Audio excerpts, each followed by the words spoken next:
Well, the Mobile City Council Committee has voted to recommend a 6-month moratorium on issuing permits for the construction of oil storage tanks in designated areas of the city. The vote by the full council is scheduled for December 31st. Fox 10 News reporter Steve Alexander standing by live in an area where there had been a proposal to build such a facility.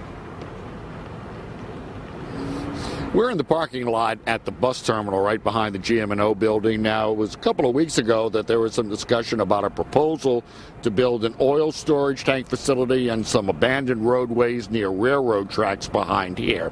However, the city council at that time voted not to vacate the roadways, and that in part resulted in council member Fred Richardson and Levon Manzi proposing the 6-month moratorium on building oil storage facilities in certain designated areas.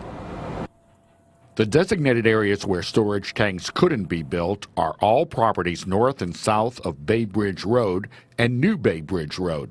The 6-month moratorium proposal came up before a public hearing and a meeting of the City Council Rules Committee, chaired by Council Member John Williams.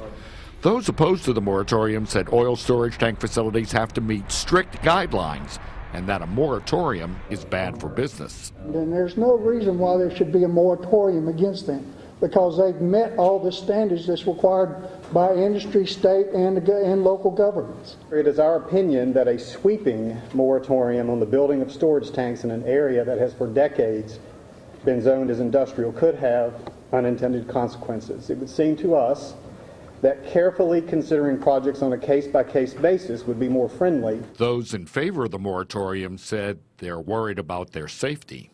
The city has now reached the point of no return. They need to be stopped and be required to make better choices and stop placing us in jeopardy.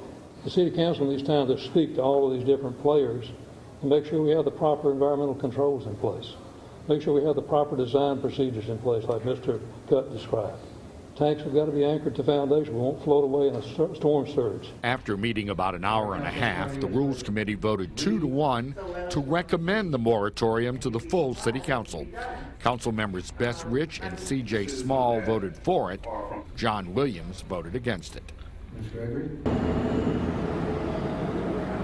And the meeting, when that is scheduled to come up with the City Council, is on New Year's Eve. Now, just because it is on the agenda for that day doesn't necessarily mean that they'll vote on it.